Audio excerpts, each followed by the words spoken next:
avec lui, comme le prix Nobel de physique Wolfgang Pauli.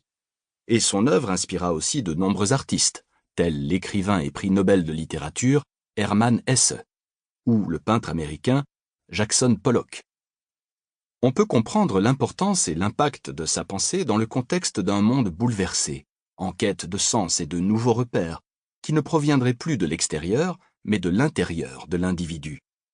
Comme le souligne à juste titre l'historienne des religions, Isée Tardan-Masquelier, la personnalité de Jung exige qu'on le situe dans un contexte beaucoup plus vaste, dans une conscience aiguë du moment historique que nous vivons, et qui peut être défini comme un temps privilégié pour la quête du sens, époque où plus rien ne va de soi, ni système philosophique, ni dogme religieux, où notre existence ne se conçoit plus selon une certitude, mais selon une question: qui suis-je à moi-même?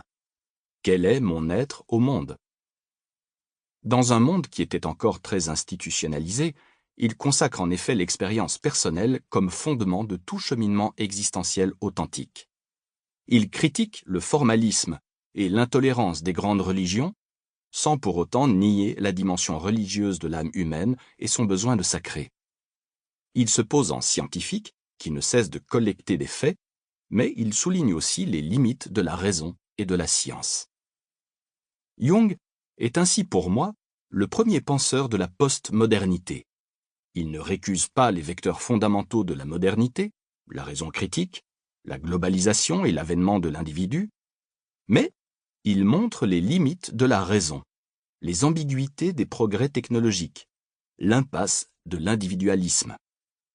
Il est à la fois un témoin et un penseur de la quête de sens contemporaine, qu'il a aussi en grande partie inspiré par ses écrits sur les philosophies orientales, l'ésotérisme et les courants mystiques, le lien entre science et spiritualité, le langage symbolique, le dialogue du conscient et de l'inconscient, les phénomènes paranormaux, l'exploration des confins entre la vie et la mort, la conjonction des contraires ou des polarités, ombre, lumière, raison, sentiment, bien, mal, masculin, féminin, individu, cosmos, esprit, matière, etc.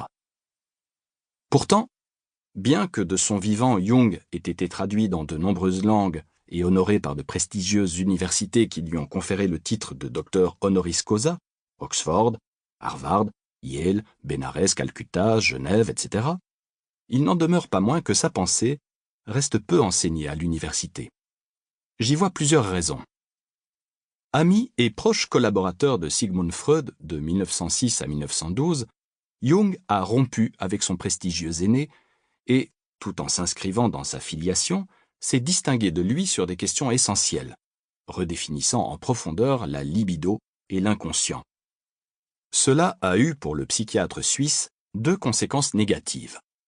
La première, c'est que la révolution intellectuelle qu'il a opérée est arrivée juste dans la foulée de celle, aussi très importante, de Freud. Or, pendant des décennies, c'est aux seules théories de ce dernier que la communauté intellectuelle a réduit la psychanalyse. La seconde, c'est que les freudiens, et en France, les lacaniens, n'ont jamais pardonné à Jung sa rupture brutale avec Freud, qu'il avait désigné comme son successeur à la tête du mouvement psychanalytique, et que depuis 1912, Jung est mis à l'index dans les milieux psychanalytiques. On ne compte plus les ouvrages ou les articles issus du mouvement freudien qui cherchent à discréditer le sérieux du travail de Jung, depuis Karl Abraham, qui dénonce l'atteinte religieuse et l'arrière-plan mystique de la pensée jungienne, jusqu'à Dominique Bourdin, qui affirme que Jung a délibérément quitté le terrain des sciences humaines et de la pensée rationnelle. Ce qui est vrai, et c'est une autre raison pour laquelle Jung reste difficile à lire et à enseigner, c'est que sa pensée est complexe, foisonnante, et qu'elle n'est pas toujours formulée selon une méthode rationnelle logique. Jung, qui est psychiatre et scientifique de formation, s'est en effet progressivement aperçu qu'une compréhension et une méthode purement logique ne pouvaient rendre compte de la complexité du réel, et qu'une investigation ou un exposé trop réductionniste pouvait appauvrir la réflexion. C'est pourquoi, à côté de publications scientifiques de psychopathologie très classiques, Pour continuer à écouter ce livre audio gratuitement, cliquez sur le lien dans la description et vous pourrez l'écouter en entier sans frais grâce à l'essai de 30 jours d'Audible.